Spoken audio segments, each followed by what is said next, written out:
I'm so glad we're finally playing some Magic and Legacy, my favorite format as well. I'm very excited.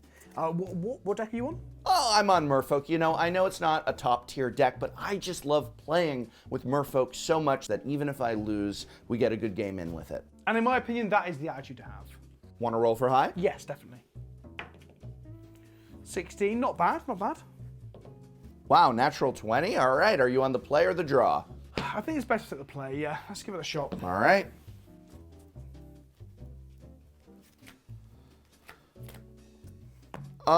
Yeah, I can keep this. How about you? Okay, well, there's a risk, but I'll keep this. I'll keep this. You ready? I'm ready. City of Traitors, Lotus Petal. I'll crack this for a blue. City of Traitors makes 2 mana, so that's 3 mana. Show and Tell. So we both get to put something in. Do you want to put anything into play, Brian? No, okay. Well, I'm gonna put an Omniscience in. I'm gonna cast Emrakul, which triggers, and I get to take an extra turn after this one. I'm then gonna cast Grizzlebrand. Does that resolve as well? It resolves. Next turn, I'm gonna go to combat. 22 damage. There's another 6 trigger here. You get to sacrifice 6 permanents. Do you have any modern decks on you? There's a reason why modern is a format. Oh, I've got like my new modern deck. It's so good. Let's play modern. Oh, all right. I keep this. Any pre-game effects? Pre-game effects? No. Okay, I'm going to reveal a chance of the Tangle and make a green mana in my first main phase. All right. So I'm going to go Breeding Pool. Tap that for blue. I'm going to exile these 2 Chancellor Tangles here and play an Allosaurus Rider. I'm then going to use the blue from the Breeding Pool and the green from the Chancellor to cast Neoform to look through my deck for a Grizzlebrand by sacrificing the Allosaurus Rider. Okay. Are you with me? Yes. Any responses? No. Sweet. There it is. Okay, cool. I'm going to draw 14 cards. 14. Oh, sorry, did you have a response? No, Okay, no. I'll draw 10, 11, 12, 13, 14. Okay, perfect. Nourishing Shoal, pitching Chance of the Annex. Uh-huh. Nourishing Shoal, pitching Autotron Worm. Uh-huh. I'm going to draw 14 more cards. Okay. 3, 4, 5, 6, 7, 8, 9, 10, 11, 12, 13, 14. So Simian Spirit Guide, Simian Spirit Guide, Simian Spirit Guide, Lightning Storm. So 3 damage per land. So that's 1, that's 3, 6, 9, 12, 15, math is hard, 18, 21. 21 damage. Yeah, any responses? I don't even have a land in play. You know what? I don't like these competitive formats. They just breed such non-interactive games. Do you play Commander? I do. Good. I'm going to call Jake up. We're going to get a Commander game. Let's get Commander. How does that sound? I've got a great casual deck. Fun will be had by all. All right, Vince won the die roll again. You're on the play. Don't forget to draw for turn. Oh, thank you. Yeah, I forget about my players sometimes. I play a lot of like 1v1.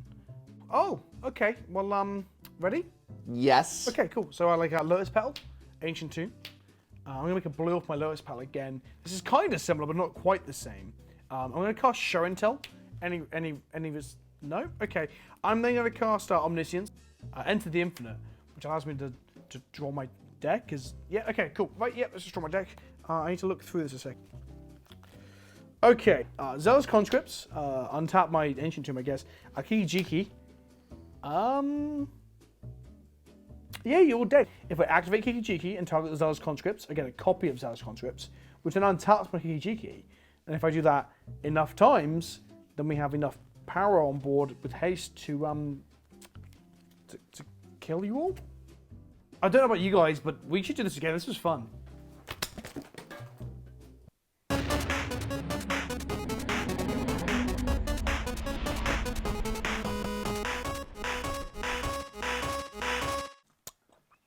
What do you reckon Teferi would drink if he drank a Pepsi? Time water. Well, that's why he's still alive. Is that actually part of the law? I thought he was drinking a time bubble. I'm sure he drank time water Hoyle too. was in the real timeline, but drinking time water. I'm sure Teferi drank time water. Like Khan, what would his favourite beverage be? Well, Oil. No, maybe he used to drink a lot of oil, but it gives him bad memories now. Yeah, Of like, right. I don't think he drinks. He'd rust. Johori's time was an easy one. Niv Mizzet. Is he a coffee drinker? Niv Mizzet does like caffeine and mental stimulation for sure. Yeah, he's definitely. Like I would say straight up, just straight espresso. Right. And then the Sleslins are like CBD infused. What's it, LaCroix? Yeah. Well, no, they're right. They're high on sap. Yes. High on life. High on life. High on Yes. life. And hi, welcome to Dies to Removal. I am one of your two hosts, the Professor, and with me as always is the Kenobi, so pleasant we call him just that, Pleasant Kenobi. How are you, Vince? So pleasant, they named me Pleasant once. I'm your second of the two hosts. No, that's not you. No? Who's You're my third of the two. I'm your third choice, but Wedge wasn't available, so Wedge wasn't available. Here I am.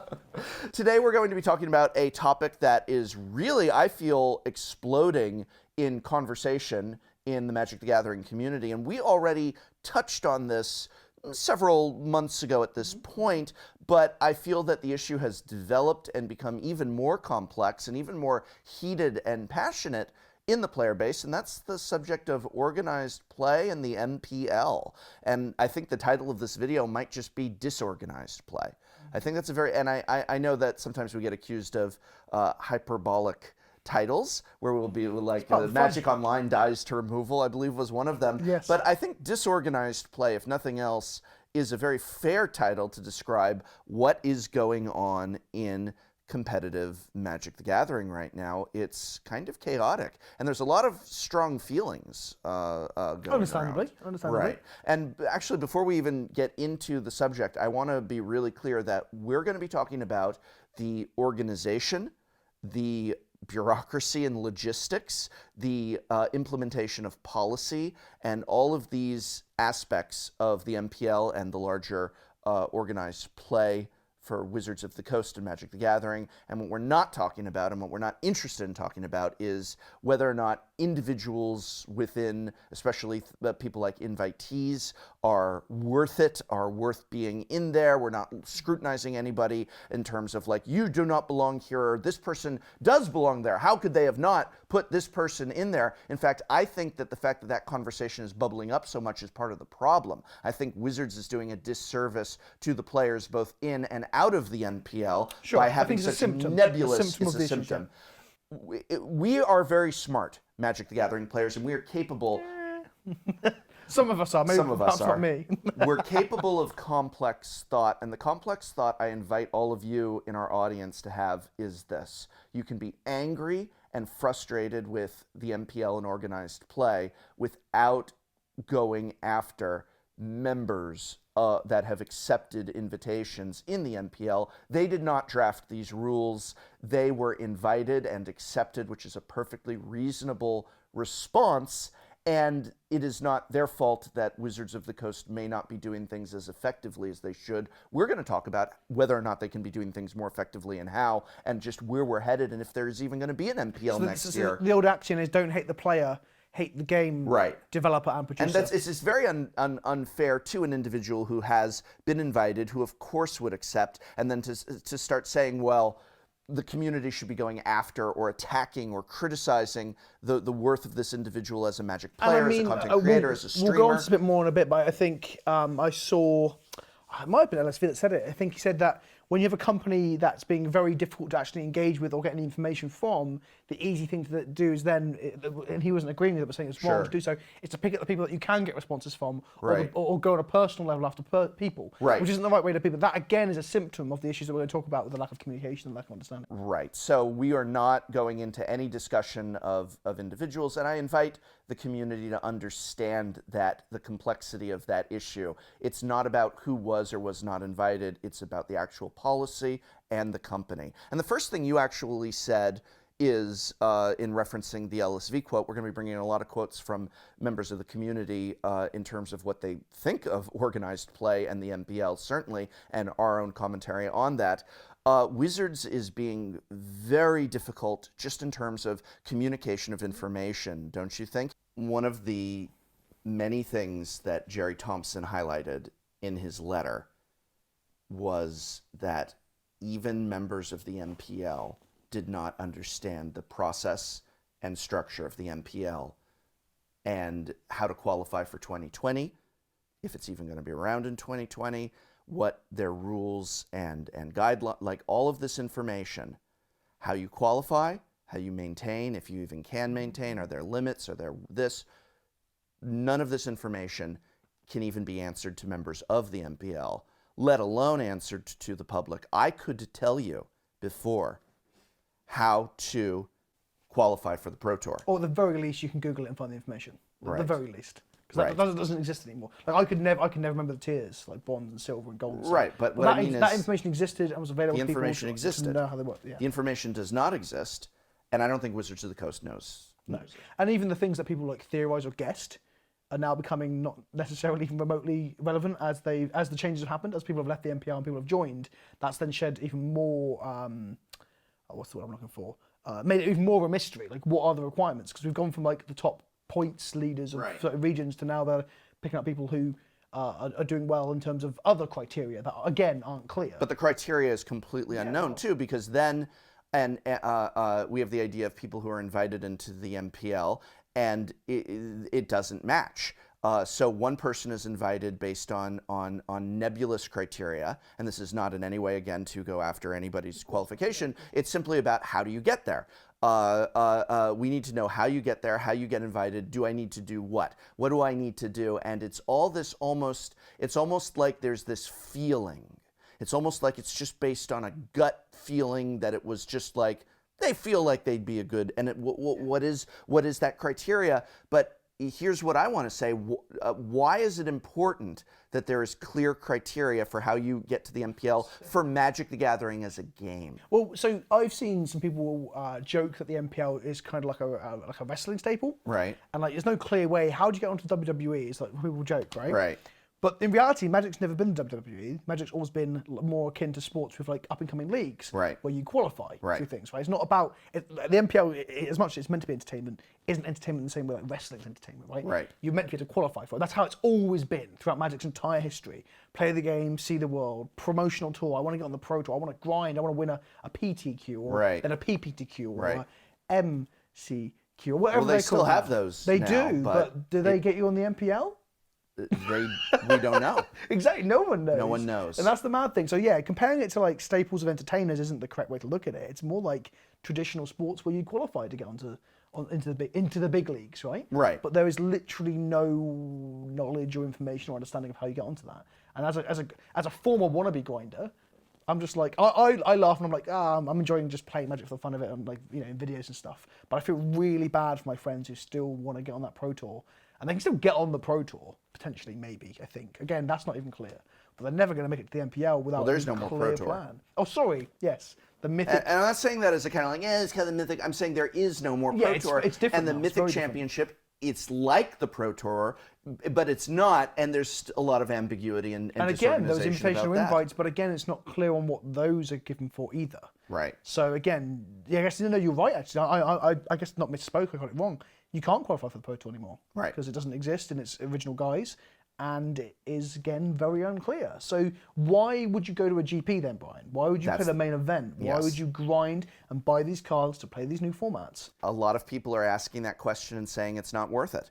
And It's scary. I think that's really scary. I think it's very scary. I had, sitting where you're sitting now, just a few weeks ago, the founder of Wizards of the Coast, and I asked him what he feels was the greatest decision he made in his time at Wizards of the Coast, and he said being able to implement organized play as we have it, and he didn't know about the changes, and he said as we essentially set up the pieces fantastic. for what we have today, because he said that means that when the game gets bad, it still continues.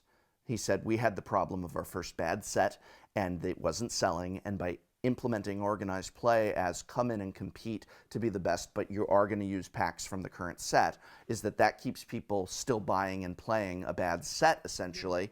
And that also then, this idea that it's going to then, in organized play, change to the new set when it comes out, keeps people like, well, okay, well, in the fall it'll all get fixed when Kaladesh rotates out, or something like that. And he said that he really believes that Magic's longevity We're at over 25 years now, and he said, I believe that Magic's longevity is very greatly tied, more than anything else, to competitive Magic and organized play. And the reason why it's scary that this is now unclear how you qualify for the MPL, what the Mythic Championship even necessarily is, or how to get invited to it, and things like this that have become obscured and unclear and ambiguous, is that it's simply making people say, well, I don't see why I should go to an MCQ. Why should I go to an MCQ? Why should I go to a GP?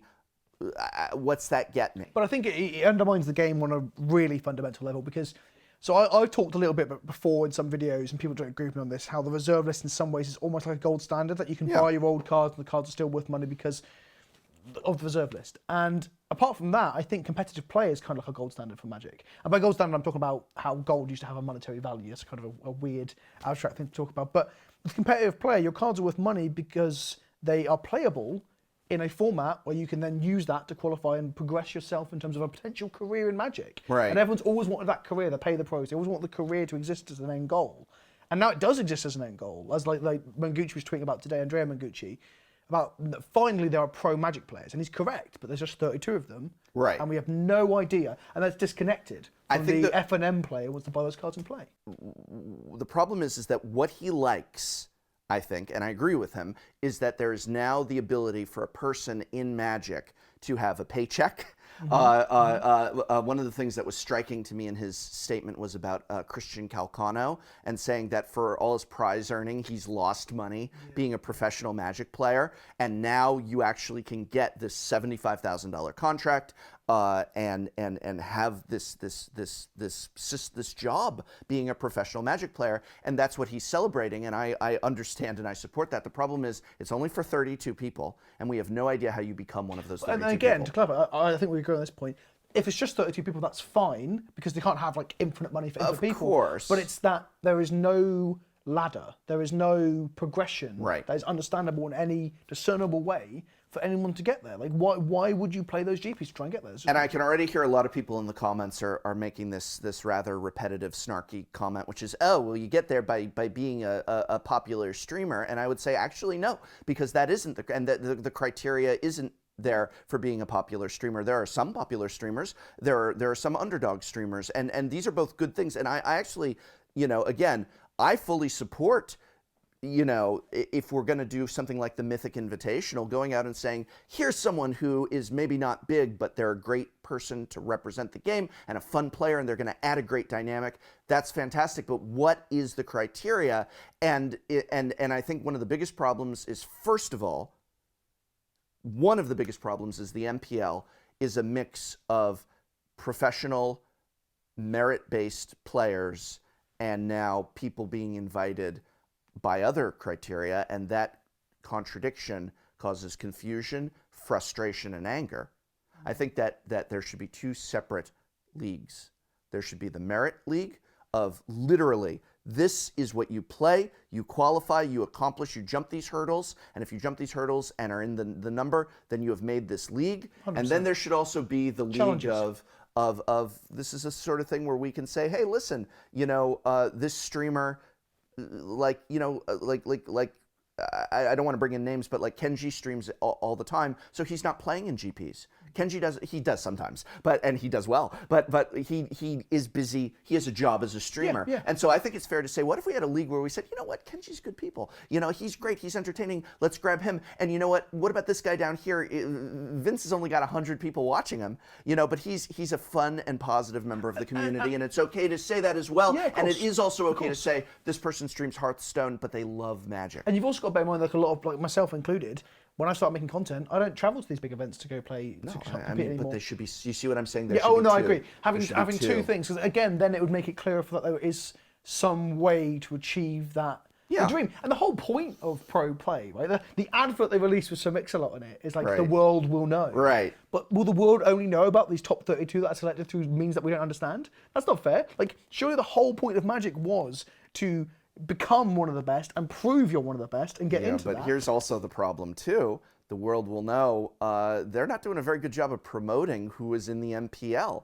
And are they? No. Let me ask you a question. It's only 32 names. Only 32 names right now. I'm going to give you $1 million if you name all 32 members of the MPL. Your job, you left your career behind. Yes, I did. To make Magic the Gathering content. You are enfranchised. You're literally on a podcast where you flew to another country to talk about this issue. I'm going to give you $1 million if you name all 32 members of the MPL. Can I just name 6? No. And that's my point. And it's not just that Vince is incompetent, but in addition to his incompetence, it's that you should be able to name all 32, or more than 6, certainly. Yeah. Maybe it's like the Seven Dwarfs, where there's always going to be oh, shoot, 30. Take it this way, right? There's Like, a couple I'm an franchise Magic player, and I can probably name more professional StarCraft or League of Legends players because they do a better job of making like informational spots about them or interviewing them after games. Like the current MPL tournament, I don't think they even talked. The players aren't visible on screen at any point, are they? So as far as I understand, it was all recorded from the back end and sent off or streamed from their homes, and they're not on camera at all, which is mad because these people should be personalities that are like propelling the game towards being a visible entertainment thing to watch, and it's just not. Like I can name a handful at best. A huge driving force is the dream that you could be one of these people you're watching.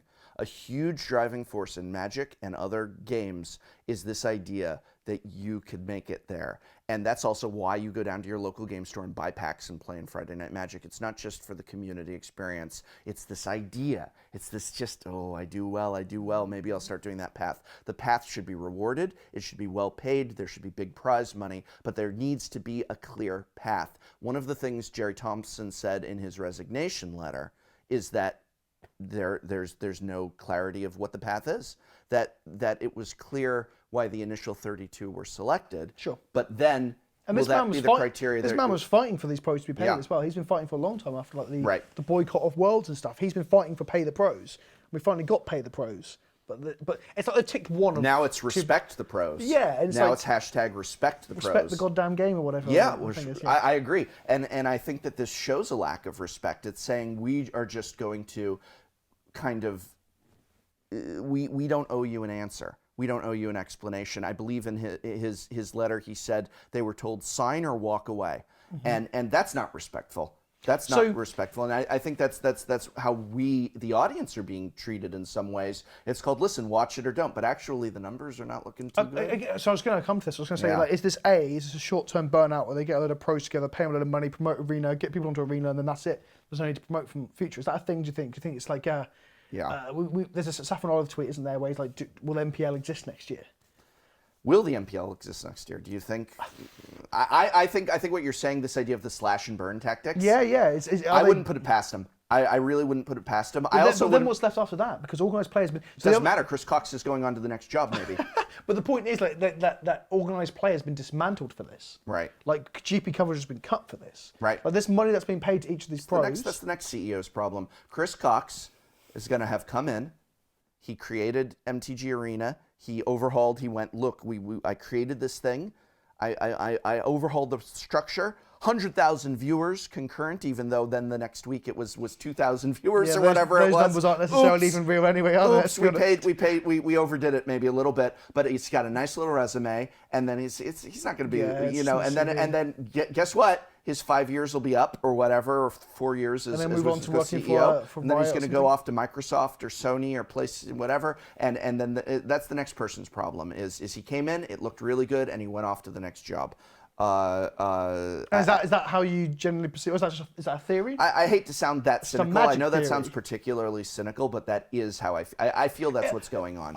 I hate to just agree with you wholeheartedly, but it does feel that way because everything has been like they have basically dismantled a ship and like put it back together. They have dismantled 25 years of organized play for 100,000 fake concurrent viewers. And now the MPL was like scratched together 2,000, something like that. Yeah, each week. To watch reruns of games. There are just people streaming who are just a guy streaming Magic the Gathering who is getting more concurrent viewers than that. Yeah. So that was the first thing, is whether or not this is like it's just like a person. He or she is just she's just fired up her stream and she's got more concurrent viewers. So it's a bit of turn and burn, right? Like a bit of slash and burn. But then, so that's like is it? And then that's the problem with that. Is it a career for these people who then? They've like not if there's no MPL in 2020. Exactly. Do you think there will be? So do you think there will be an MPL in 2020? I can't imagine Magic without organised play. So I would assume there will be something. next year or the year after. However, I'm very scared, and again, I'm going to sound like a scaremonger and a very skeptic as well. I am very scared that they've dismantled this with no further plans on where to go with it. Yeah. Because, I mean, we haven't even touched upon the idea that perhaps the MPL was put into place very hastily and quickly due to the demand of Arena and the excitement around Arena, right? So do you think they had plans before the MPL got started? One of the working theories, again, this is, nobody knows what's going on, but one of the working theories is that they did have an idea for something like the MPL that was in development, and that they had not expected Arena to catch fire the way it did.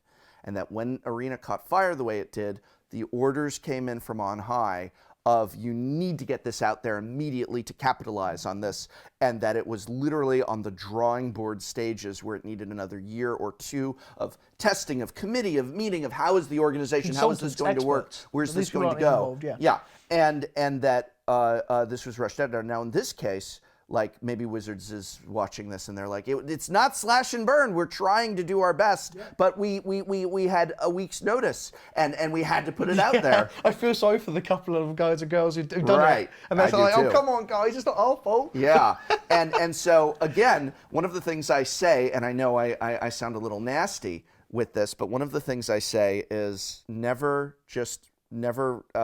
put it past the fact that it's just incompetence, you know, and it could just be now, if it's incompetence, that means that the MPL will be here next year and hopefully get fixed. Or maybe a lot of people are going to get fired. But again, I'll add to that, not just incompetence from the people involved with esports or organized, or whatever, I don't even know what the department's called at Wizards anymore. Is it esports now? Organized play doesn't exist, right? Organized play doesn't exist. Disorganized play, I'll just call it that Disorganized for now. play. But again, it's like, I always have this thing that I think it's board level. I think Yeah. it's like they said, someone on high has said, we need to capitalize on the explosiveness of this new way to play Magic. So that's where the incompetence, I think, comes from. It's right. From on high as opposed to on an individual level. And I think it's also one of the things with Wizards of the Coast is they often want to try and dictate how the game is enjoyed and played. And I think there is a shift where they're sick of this, like, 25 years of organized play and the structure. And what they want is, I wish we could just say the names of the people that we want to deal with and then just deal with those people. Wouldn't it be nice if we could just like let everyone go off and do their own and then you could vet them and there'd be no skeletons in the closet. But they haven't done that. That's the other thing, and that again, that was again naming no names, not going into too much, but yeah, but still, it's just like you think that'd be part of it, wouldn't you? There's definitely been some arguments that they did not do a very good job vetting or select, for all the selection they've done without telling us why they've selected them. But I disagree. But even in an ideal situation, I disagree very much with Wizards should be sitting back and just again, I think there could be a league for that. But I think there must be something that the average player and customer looks at and says, I could aspire towards that, because that is what drives everything. Well, there needs to be a narrative in general, right? Because, like, not only do we need the idea of, like, the ladder or the league or the narrative, the story of getting to be a pro, but, like, once you're there, like, what did the MPL play for? There's these divisions, right? And they've all got divisions of people winning divisions. I literally have no idea. I have no clue.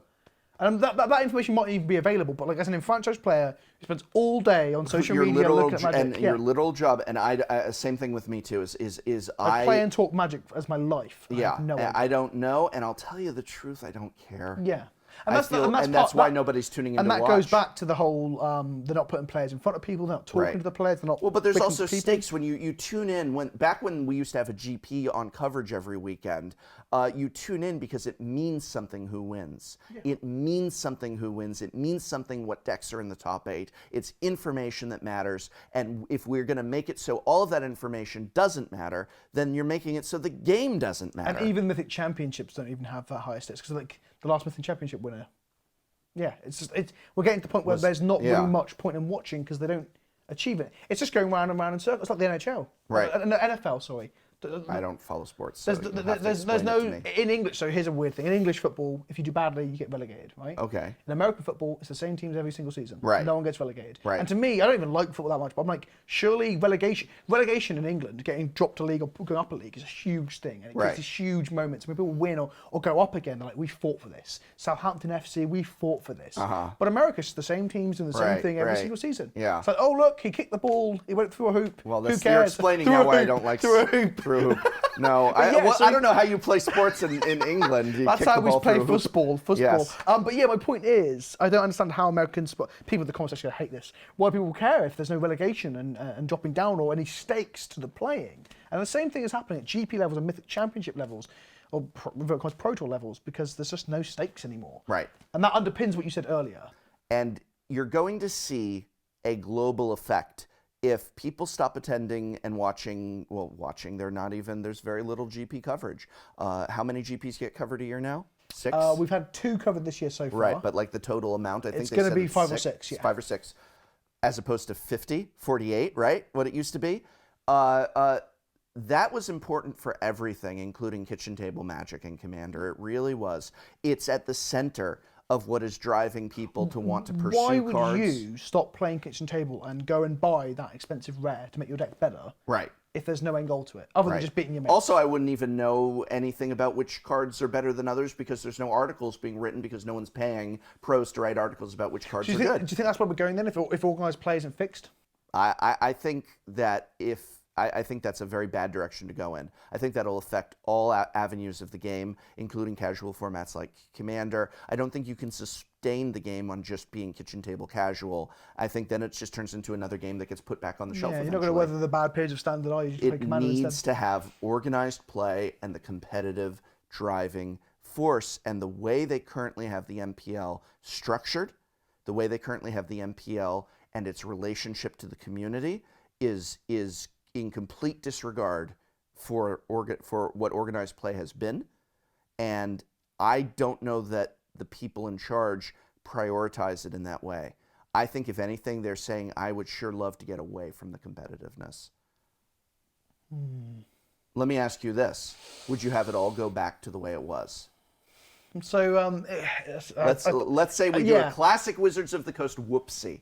Classic Wizards of the Coast whoopsie. I thought about this because I can imagine if we went back in time 2 years or a year or whatever, and we were doing this episode about organised play at the time, I bet I'd have very bad things to say about the system at the time. Because the point that I'd have to Google what bronze and silver and gold and how you get that and stuff.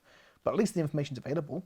I think I would. It's kind of like the episode we filmed yesterday, Brian, where you were like, tomorrow I'm going to erase modern. I was like, no, I don't really like modern, but now you've told me it's gone. I don't want. You don't know what you've got till it's gone. And if you keep doing this wizardry where you keep erasing things, or wizards keep erasing things, right? So you don't know what you've got till it's this gone. wasn't wizardry. Wizards, I think Wizards did a very good job dismantling competitive Magic. Did a good job. No.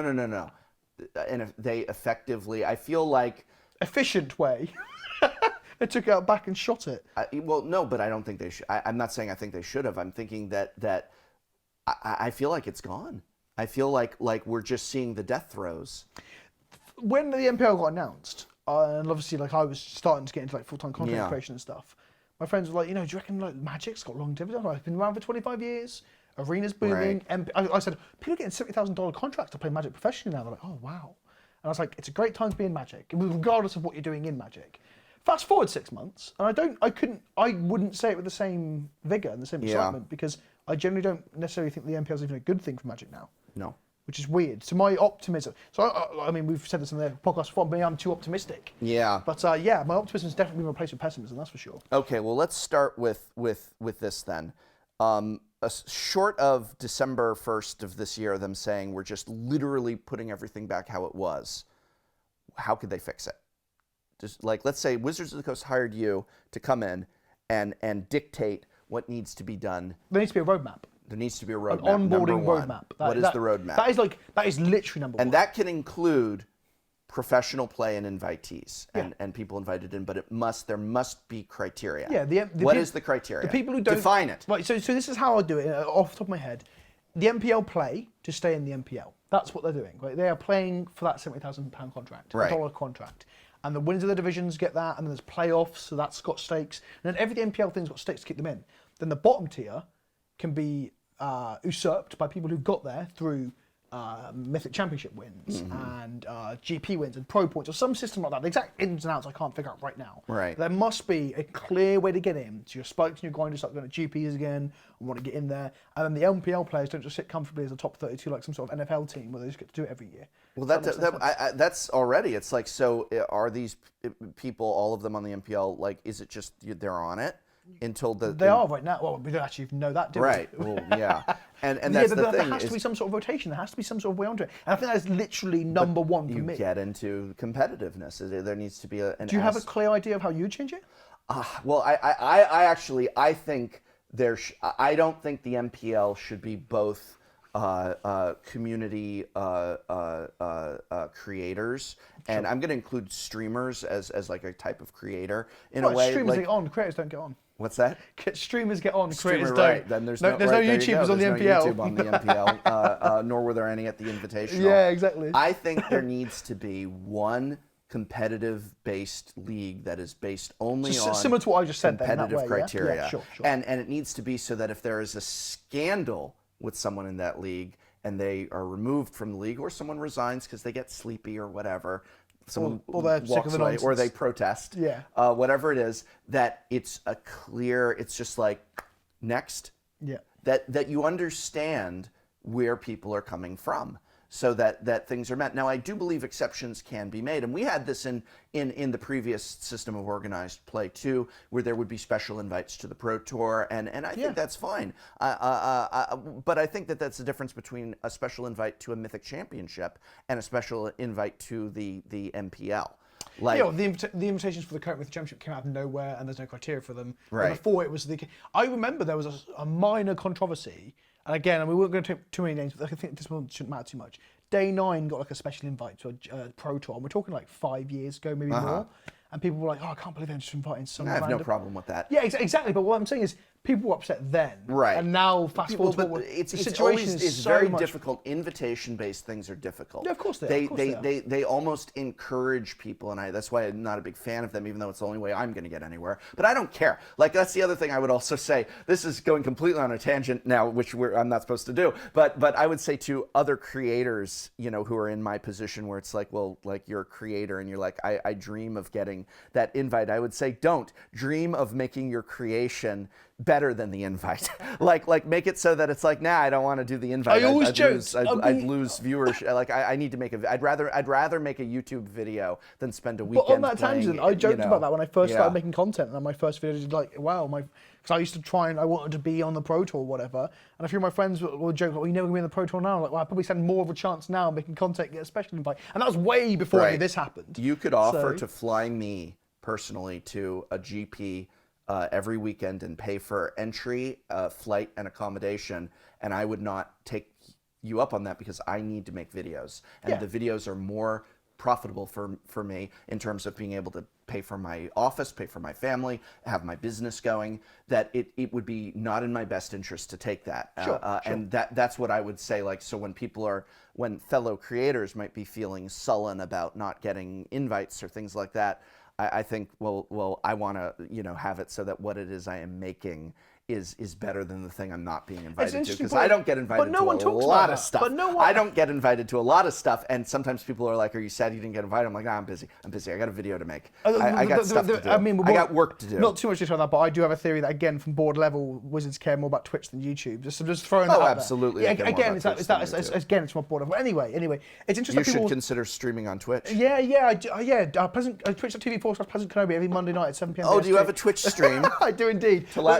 Twitch, Tolarian Community College. Yeah, mine's but, more entertaining. But the interesting point is that no one even thinks about what people have to take time out to go to these invitations and stuff. That's never really talked about. Right. It's just interesting that no one ever takes into account the amount of like even like just profit for their business that they're losing by spending 5 days traveling to a foreign country to go play an invitation and stuff. It's But interesting. coming around on it, then yes, you need a clear pathway. You need a clear pathway to how you achieve this, how you get this. You need this understanding of where are people invited and why are people invited. So would you have a separate league for the invitees? Would you have?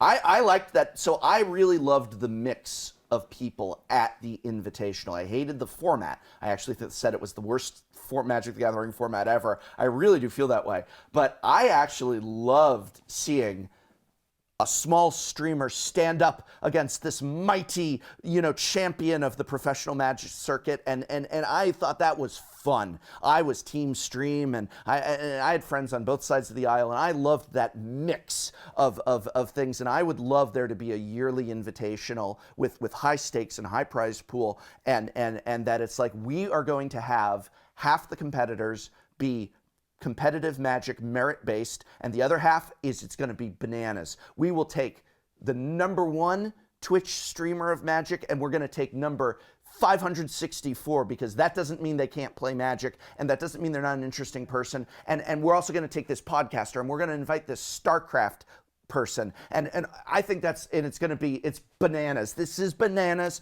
and it's just like, that's great. So I think the energy of that field was joyful. As a viewer, I was entertained. People cared about the invitation. Even though it was the worst Magic format ever, I enjoyed watching it, and I think that says lots. Wizards agree with you, though, right? Imagine if it was a great format, or even an okay format. Imagine if it was like Modern or Legacy. Can you imagine that? Ooh, imagine if that. Yes, indeed. That would be something. So I think that invitationals should be where you get invited. I mean, it's almost like invitational, invite.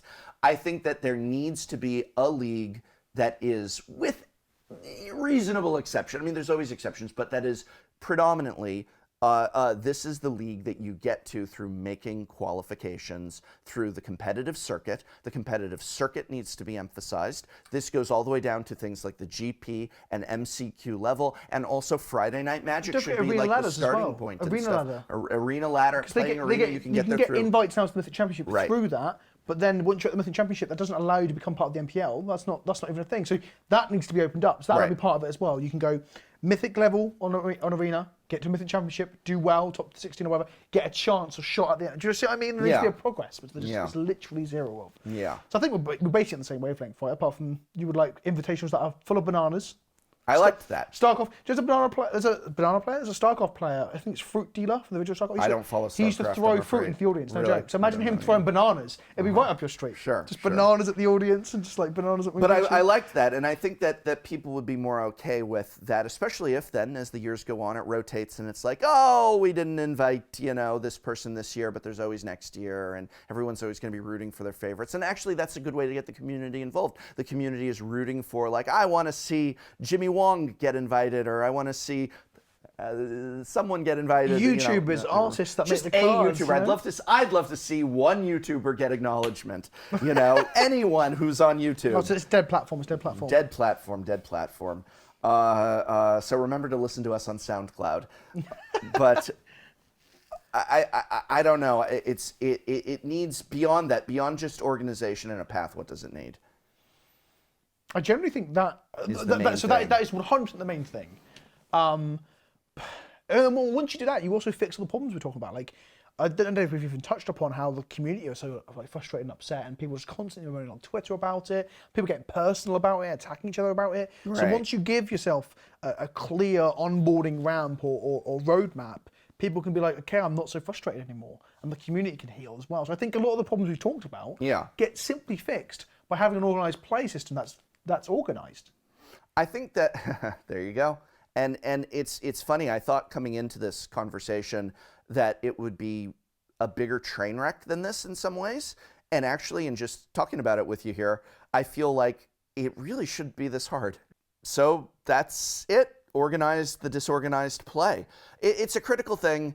We need to have it for Magic's success. I think being able to grasp the concept that competitive Magic is good even for areas of Magic that are not competitive. That this gets people into game stores, this gets people interested in playing the new packs in Standard, in Draft. This is something that the game needs. You have to invest in it. You can't go away from it. You can add on to, but not take away. And it feels like things were taken away, and it feels as though also that nobody understands what's going on. We need there to be a fully outlined, fully clear thing released on this, and it can't just be this random process of qualification of why is this, what is the criteria? We don't know the criteria, but he's in, she's in, he's not, she's not. Why not? We don't know.